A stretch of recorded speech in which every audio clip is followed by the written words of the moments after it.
about to leave, already packing.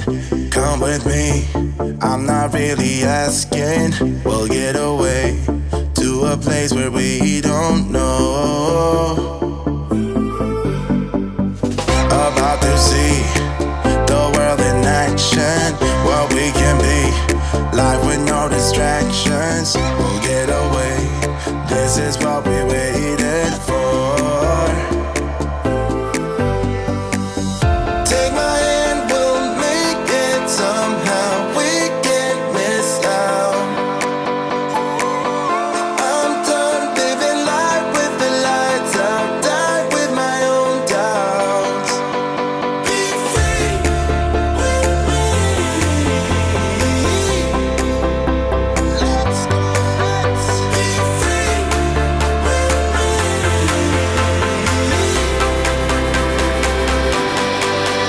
Be free.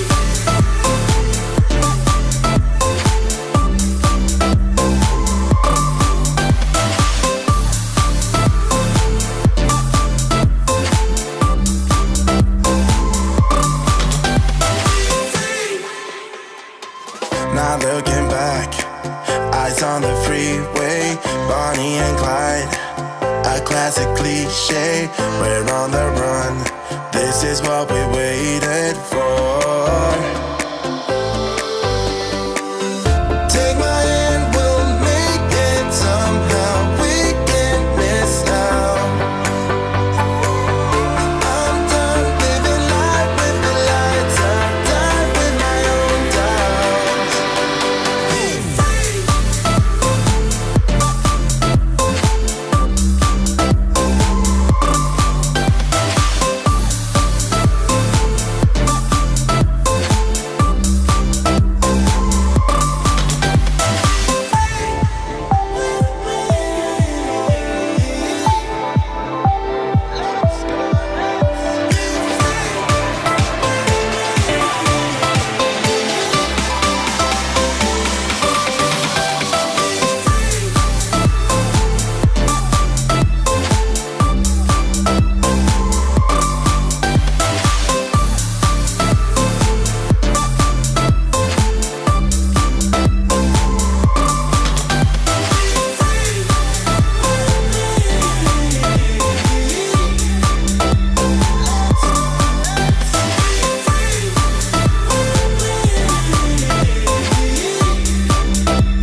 Good evening, everybody. John here from Tutor to You, welcoming you along to another of our GCSE History live streams, continuing our theme of Germany in between the two wars. And tonight we're concentrating on the Munich Putsch. Big welcome to those of you who are joining us live, and I can see from our little counter down here we've got lots of people joining us live. We're building up a bit of a following here, guys. A big welcome also to anybody who's joining us on replay.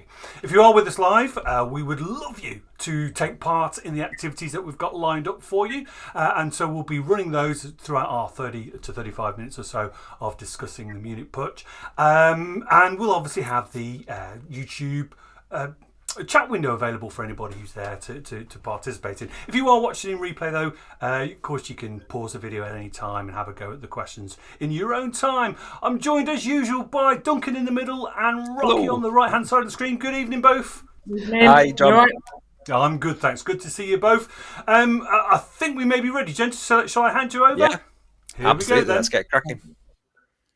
Right, evening everyone. Hope you're all well. So this first task basically called 4-3-2-1. So ultimately you'll have 2 minutes to answer a variation of questions, and with each question it'll arguably progressively get easier, but you'll have to sort of come up with 4 ideas, then 3 ideas, 2 ideas, and then 1 idea. So if we change the slide, please, and then we can give you a bit more detail on what's expected.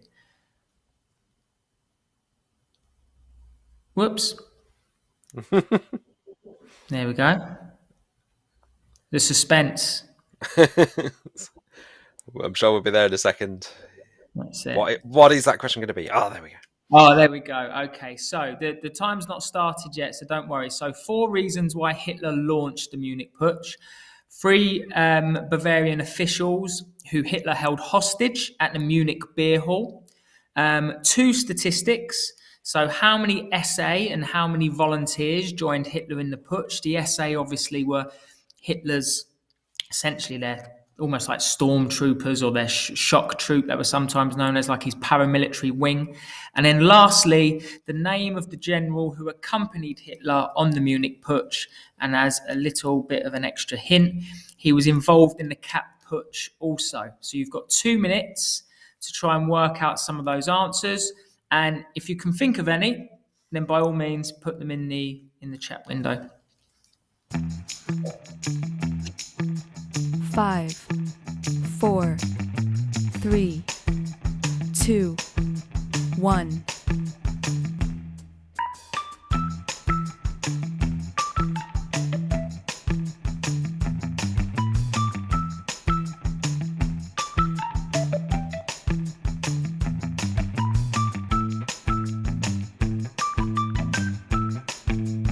So if you think of any, you can write them in. You don't have to wait till you've got them all.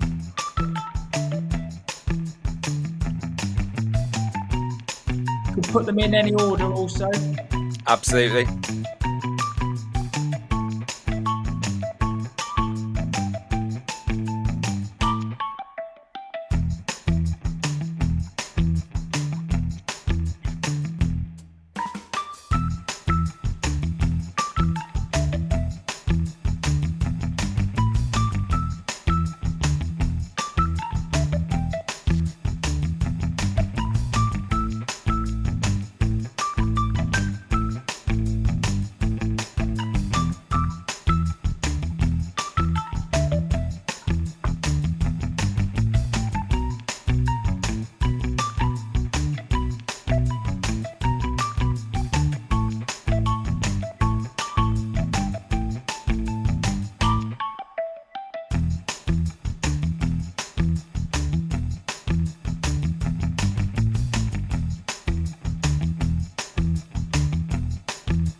Five, 4, 3, 2, 1. There you go. Hopefully you didn't find that too difficult. So there we go. 4 reasons why Hitler launched the Munich Putsch. So he thought he could capitalize on Germany's weakness. So last time around, we looked at Germany experiencing hyperinflation. So the Munich Putsch is November 1923. By this time, to be honest, Germany is slightly recovering from hyperinflation. Gustav Stresemann's taken over briefly as Chancellor. He eventually becomes Foreign Minister, establishes a little bit more stability. So Hitler's timing is out, but he thought he could capitalize on Germany's weakness. Hitler was inspired by Mussolini, where his fascists marched on Rome in 1922 and essentially took power there. So Hitler thought he could emulate Mussolini. So you'll see some of these are short-term or immediate short-term causes. Some of these are a bit longer term. Hitler's Nazis were growing at this point, 50,000 members by this time, although 50,000 people did not take part in the putsch. That is very, very important. And then lastly, Hitler believed he could galvanize people who felt betrayed by the armistice and the Treaty of Versailles. So you see Hitler trying to capitalize on Germany's weakness, capitalize on this sense of disenfranchisement and disillusionment people had with the country. But at the same time, sorry? So there's a good answer there from Amelia as well to gain support for the Nazi Party. Yeah, absolutely, Amelia. That's very good. I mean, definitely the putsch would have helped ensure that there was more support for the Nazis and would have kept those people that were part of the party loyal to Hitler. Thanks, Duncan. I didn't see that. Well done, Amelia. That's a good answer. So, if we move on, please. So 3 Bavarian officials. So Duncan will draw on this in the next task. but you've got three Bavarian officials who Hitler held hostage: Gustav von Kahr, von Seisser, and von Lossow. So Kahr is the state government leader, von Seisser is the head of the Bavarian police, and von Lossow is the head of the German army. So Hitler holds them hostage. They're obviously key members of the Bavarian government, and Hitler needs them for legitimacy, and he gets basically these three officials to support the Nazis. Obviously, they do that, though, because Hitler holds them hostage in the first place. Okay, number 2. So following the beer hall, as the Nazis begin to march through Munich, he has 1,000 SA. As I said, they were the paramilitary wing of the Nazis. And then he has 2,000 volunteers. Important to remember they were paid. I mean, they do support the Nazis, but, some were paid. He's trying to build up the numbers, which shows, on the one hand, he may have 50,000 members, which is great. But on the other, how many are actually willing to take part in a potential violent revolution? And then lastly, hopefully you remembered that one. He was involved in the Cat Putsch, General Ludendorff. He wasn't much use during the Cat Putsch, and he's not much use during the Munich Putsch either. So there we go. Hopefully you did well. Okay, so we've got a bubble quiz. We have indeed, guys. I'm just to prove that it's live. That's what they say on television. Just Absolutely. to prove it live. Duncan, if you just explain the bubble quiz while I sort out the presentation problem. No problems at all. So a bubble quiz is a bit like a multiple choice quiz, except there could be more than one, or indeed no, correct answers. So you'll get 4 suggested answers to the question. None of them could be right. One of them could be right. Anything up to 4, all 4 of them could be right. So we'll be having a look at that, the first of those, in a moment. Yes.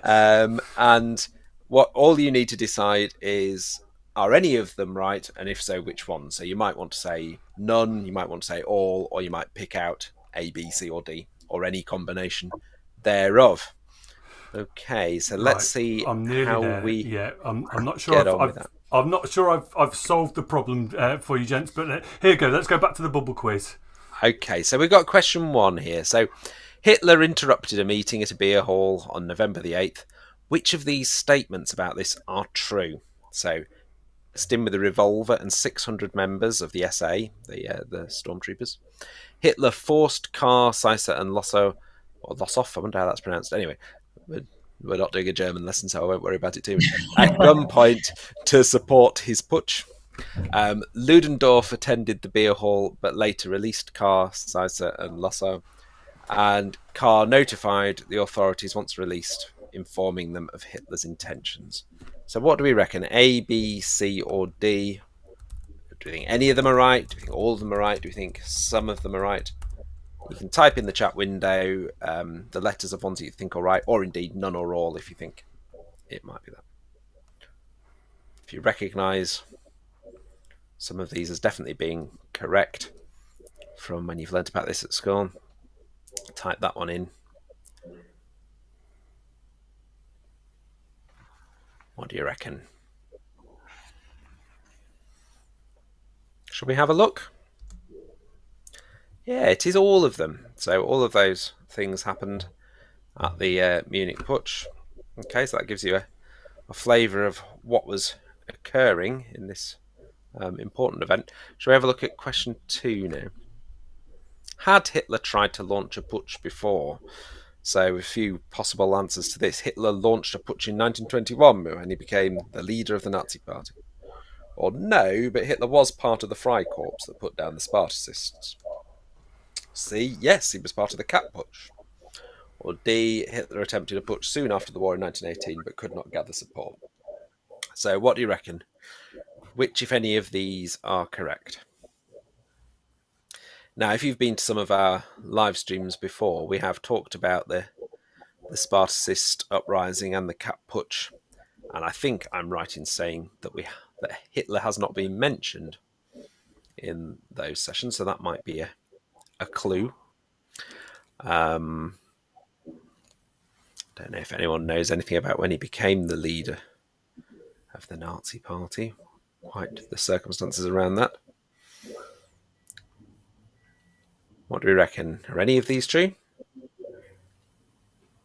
Shall we have a look? No, none of these are correct. Okay, so this was Hitler's first putsch, sort of active, violent revolution. Is there anything to add to that, Rocky? Or is it... No, not really. I know normally I have lots to add. No, No, it's all right. you've summed it up Yeah. perfectly. Okay, it's interesting. He wasn't part of the Cat Putsch or the Freikorps, but yeah, no, No, this is yeah, I his. think it's probably due to geography in many ways, because obviously Mhm. Berlin is the centre of those putches and revolutions, and then Yes, obviously Munich is right down in the south of Germany, so it's probably something to do with it. absolutely. Okay, so we have a look at the next one. So, which of these statements are true? The Munich Putsch failed because the German army within Bavaria remained loyal to the government. None of the local people within the community joined the Nazis. Um, Certainly, yeah, Hitler was hoping that there would be increased support from the local community in Munich to join in, but did they? Hitler's group were outnumbered and outgunned. We know how many there were now from an earlier question, don't we? That there were 1,000 SA and 2,000 sort of volunteers. And then the Munich Putsch failed because Karl, Lossow, and Seisser informed the authorities. So, do we think any of these statements are true? Do we think they're all true? What do you reckon? Any of them that you recognise as definitely being true? You can type them into the chat window if you're watching live. Marlena's suggesting that all are correct.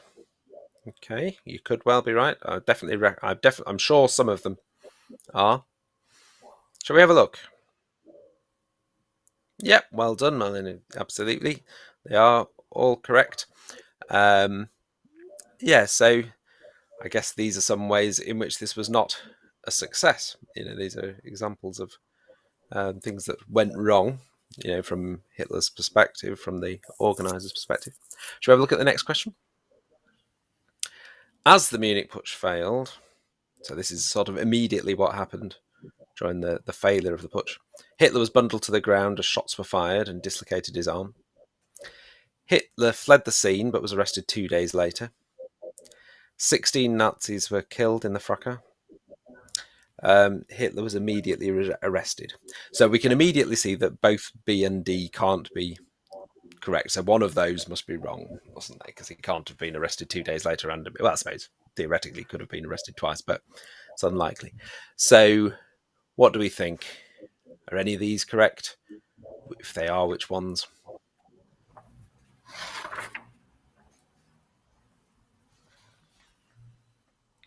Give you a moment to suggest an answer. Amelia suggesting B and C. Hitler fled the scene but was arrested 2 days later. And the 16 Nazis were killed. Shall we have a look? Yeah, well done, Amelia. Those two were correct. He also was bundled to the ground and dislocated his arm. But well done for spotting the correct answers there. Okay, and then in the aftermath of the putsch, which of these things happened, if any of them? The Freikorps re-emerged to threaten the government and help the Nazis. Okay. Did everyone else get away? Everyone, apart from Hitler, we know Hitler was arrested. Did everyone else get away? The Weimar government fell into disarray. So was this, basically was the Munich Putsch quite successful in that sense, in that it destabilised the government. Ernst Röhm and Ludendorff also arrested, as well as Hitler that we mentioned before. Okay, what do we reckon? Which of these are true? Which of them are false? I should quickly mention Ernst Röhm. He's the leader of the SA, so he was leader of Yes. this paramilitary wing. Yep, absolutely. And we've mentioned Ludendorff before. He was the general, the old army general, who was involved in this. What do we reckon? Any suggestions?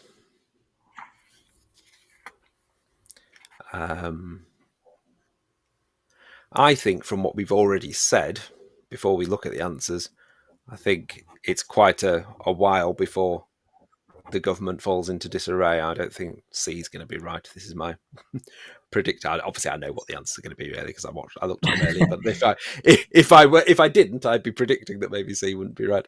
And similarly, tend to associate the Freikorps with putting down the Spartacist rebellion earlier in the period. I don't remember reading about a sort of re-emergence. Shall we have a look? Yeah, just D correct there. So there were those rests of Rome and Ludendorff. Okay, hand back to Rocky. Fantastic. So what you're going to have now is some time. I'll keep talking. Hi there, everyone. Yes, sorry, yeah. That's nice to see everyone. So the idea is that you're going to give me 4 consequences of the Munich Putsch. And the reason we're creating this task is because I want you to try and imagine that it's a 12-mark question. So a realistic 12-mark question would be explain the consequences of the Munich Putsch. You'd have your 2 stimulus points. Now, you'd only need 3 paragraphs. Perhaps a paragraph that links to one of the stimulus points, another paragraph that links to the second stimulus point, and then a paragraph that goes beyond the stimulus points. However, I think that there are 4 key consequences of the Munich Putsch, which is actually good. It helps you because it gives you more flexibility in your answer. Mm-hmm. So think about it. You've got, I believe it's a minute for this task, or maybe 2 minutes. Just briefly think about a few key consequences of the Munich Putsch in terms of what it meant for the Nazi Party. Oh, this one's a minute.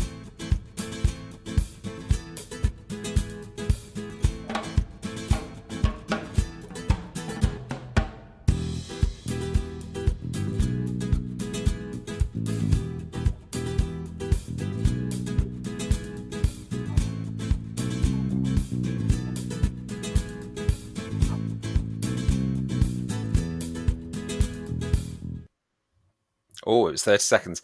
Now, you probably need a little bit longer to get your ideas down, don't you? So we'll give you the rest of the minute to have a think. Duncan, would you like to sing the rest of the song, the remaining 30 seconds? Or I've got my guitar handy. I'll. Oh, there we go. There we go. See what you come up with.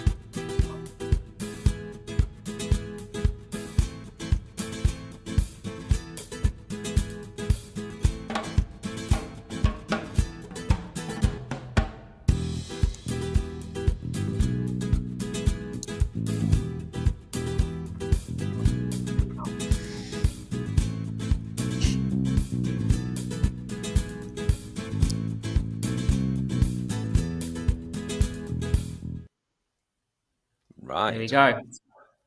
So 4 consequences. Now, obviously, we're not expecting answers to be this detailed, what you'll see, but you can download these resources afterwards. So at least you'll be able to use these as good structures for paragraphs if you was ever to face this question.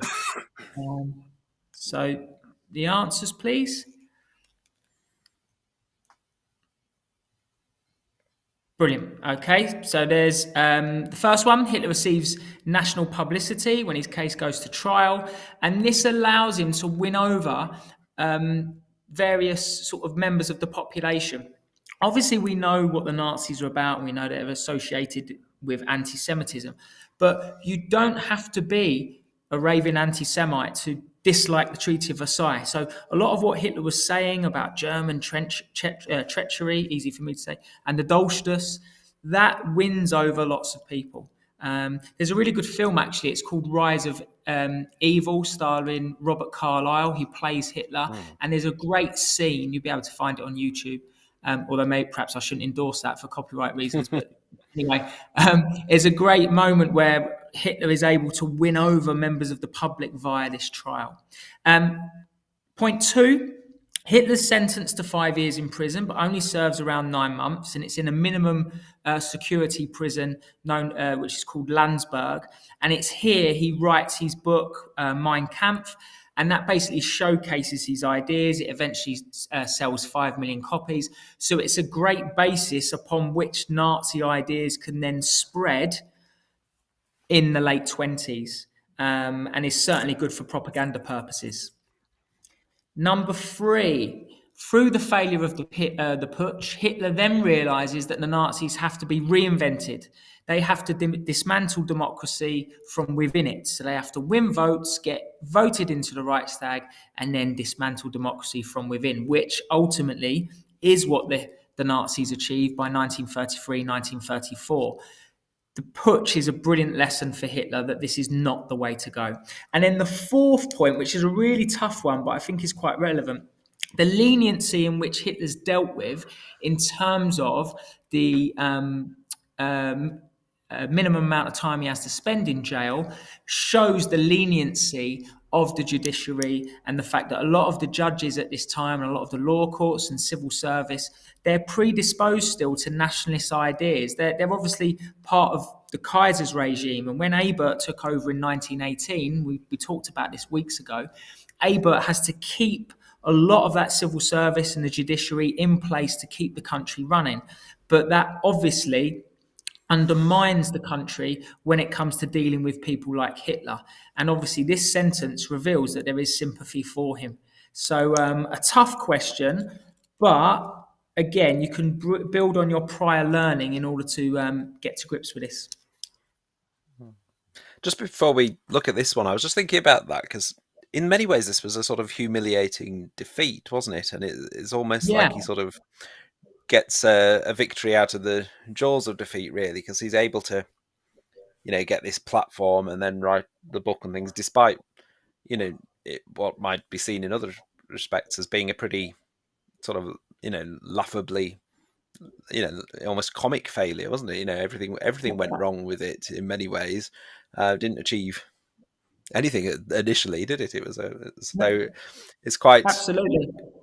Yeah, and you wonder whether, obviously no point looking at sort of counterfactuals, but whether, it was almost, he got this, given this platform and things, and, that, perhaps, absolutely say that the leniency displays that, there was sympathy for him, but there was also perhaps, that, it wasn't a success, it didn't really achieve anything, so kind of, to a certain extent, he was given this ability to sort of say, "Oh, my struggle, I've had this difficult time, I've been in prison and everything," and really, hadn't really, before, could have been a sort of figure of fun, really. Absolutely, I think he benefits throughout this time from being sort of underestimated often. But yeah, you're right. It's an absolute failure, the Munich Putsch, but it's used. Or certainly, one thing you can't deny, he learns lessons from it and is able to apply them. Yeah. So we've got a word association thing here now. So you've got to type in. You got to. Those of you watching live, do join in this. So we've got "help Bavarians" as our word, or 2 words rather, on the screen. What I'm asking you to do is to come up with a term or a word or a name relating to this topic, or a phrase relating to this topic, maybe things that we've mentioned already today or other things that you're aware of, that starts with each of those letters. Okay, so for example, an easy one to start with, you could go with H, Hitler. Okay, so that's the kind of thing we're looking for. So see what you can come up with while the timer goes down. You've got 60 seconds. See if you can come up with some of those. With A, you need to come up with 3 words that start with A.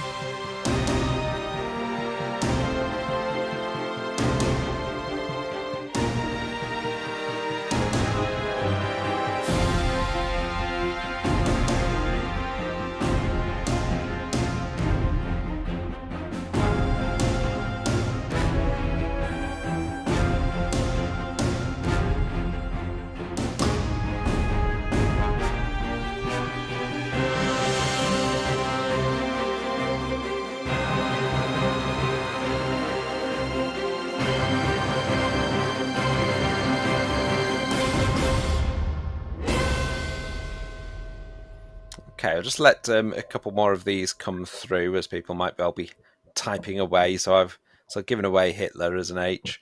as potential H. There are other ones that you could use. What else have we got? I can think of some good ones for B. Where did the putsch initially take place? We've got some of the names that we've mentioned today. Start with some of the letters that we can see there. Okay. Well, shall we have a look at the ones we came up with and see whether you came up with similar ones? So I suggested Hitler, but hyperinflation, is an alternative one for H. We've got Ernst Röhm for E, or we could have had, yep, absolutely. We've got Ludendorff for L, got Putsch for P, Beer Hall, we could have had Bavaria, couldn't we, for B. Either of those would have been fine. Adolf Hitler, von Kahr, so some of the names that we mentioned. The army, who, as we mentioned earlier, remained loyal to the government and didn't go over to support the putsch in Munich. R for revolver, we know Hitler arrived with a revolver. Intrigue, I don't know if anyone can come up with a better I. Let's see them. And we were obviously 3 A's is pushing it a bit, but aggression. Then we've got N for Nazis and S for SA, Sturmarbeitlung, which is the stormtroopers or the shock troopers, the paramilitary wing that Rocky referred to earlier. So those are some good ones. I'm sure you came up with some alternatives. But well, it's a good way of just whatever you use as the word that you come up with the words for. It's a good way of just recalling your knowledge and making sure you've got some key terms that you could include in your answers. Okay, and I'll hand over to Rocky for the last activity. Yeah, thanks, Duncan. So this is last activity. Were you paying attention? So basically, you're going to have a list of key people involved in the putsch or part of the putsch or used in the putsch, and then you'll just have to link their name to their particular title and to their particular role. When marking questions, often students are very clear about the Munich Putsch, but sometimes miss out those key details regarding who's involved and what their role is. So we've got 6 key figures for you. Obviously, B is extremely easy. So best of luck.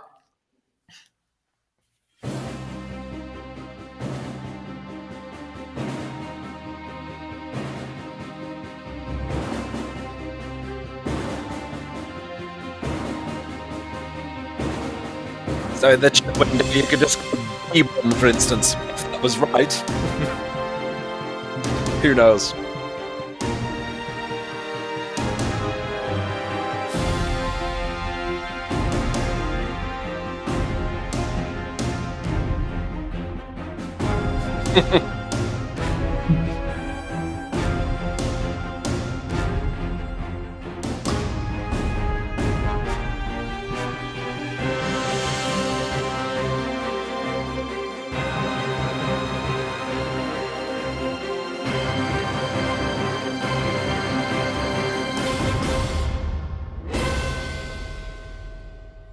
There you go. Nice dramatic music to end. Shall we have a look at the answers?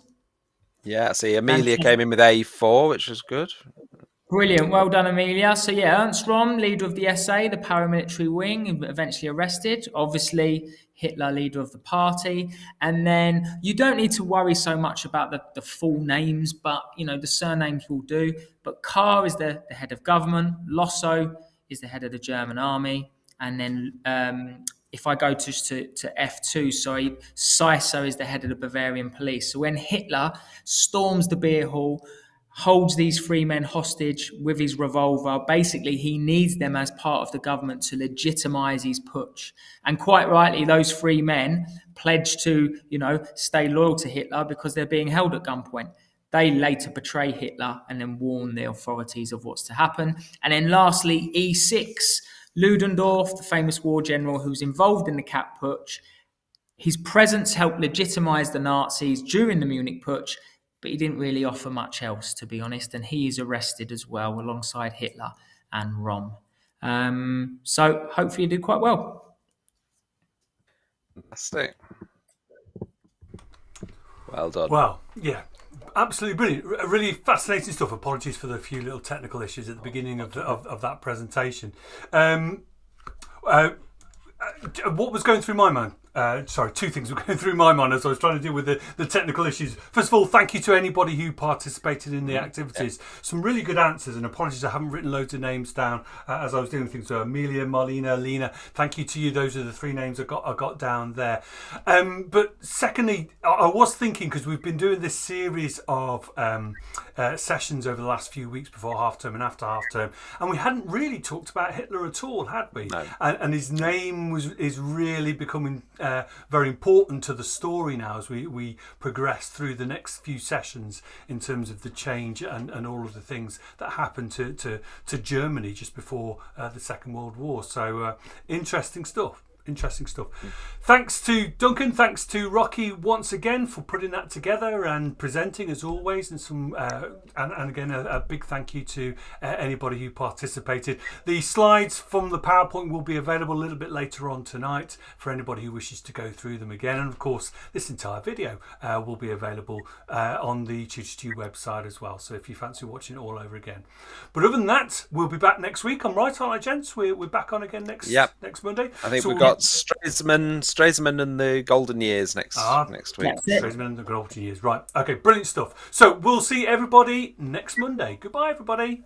Okay. Bye. See ya. Bye-bye.